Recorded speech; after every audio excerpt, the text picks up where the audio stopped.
একটা স্বাস্থ্যকর ডিনার তৈরি করছি, যেটা শরীরের পক্ষে খুবই ভালো। প্রত্যেকদিন রুটি, লুচি, ভাত, পরোটা এসব কিন্তু ভালো লাগে না।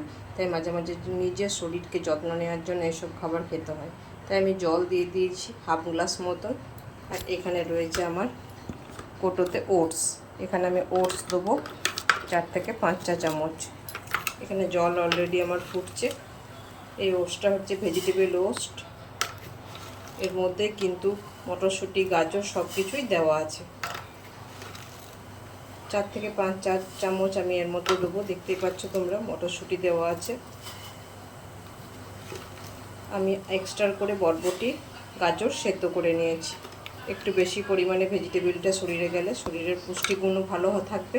আর শরীরে কিন্তু সবজির কিন্তু আমাদের অনেকেরই ঘাটতি। অনেকের ছেলেরা কিন্তু সবজি খেতে চায় না। তাই এই ওটসটা কিন্তু খিচুড়ির মতন লাগে। অবশ্যই বাড়িতে ছেলেদেরকে তৈরি করে খাওয়াবেন, সবসময় ম্যাগি পাস্তা না খাইয়ে। তো এরকমভাবে এই যে একটু জাস্ট ফুটে গেলে আমি তো যে ভেজিটেবলগুলো হালকা বয়েল করে নিয়েছি, এই যে ভেজিটেবলগুলো আমি হালকা বয়েল করে নিয়েছি, এই ভেজিটেবলগুলো এর মধ্যে দিয়ে দিলাম। এরপর এটা একটু নাড়তে থাকবো। একটু ঝোলঝোলে হলে খেতে বেশ ভালো লাগবে, খিচুড়ির মতন। অবশ্যই একবার ট্রাই করে দেখবেন। ভিডিওটি যদি ভালো লেগে থাকে লাইক কমেন্ট শেয়ার করে পাশে থাকুন। আর আপনারাও কে কে খেয়েছেন, আশা করি অনেক বন্ধুরাই আমার খেয়েছেন। যারা খাননি এখনও, ঝটপট বাচ্চাদেরকে, বড়োদেরকে, সবাইকে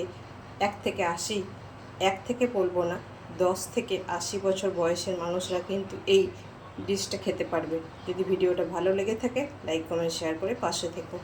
শুভরাত্রি, শুভেচ্ছা রইল সকল বন্ধুদের। আমার কমপ্লিট হয়ে গেল বন্ধুরা ভেজিটেবল ওটস। ভিডিওটা যদি ভালো লেগে থাকে অবশ্যই আপনারা এই হেলদি ডিনারটা তৈরি করে নিন। শরীর এবং স্বাস্থ্য এবং নিজেকে সচেতন রাখুন। শরীর ভালো থাকলে কিন্তু মন ভালো, সব কিছুই ভালো। শুভরাত্রি, সবাই ভালো থাকবেন, সুস্থ থাকবেন।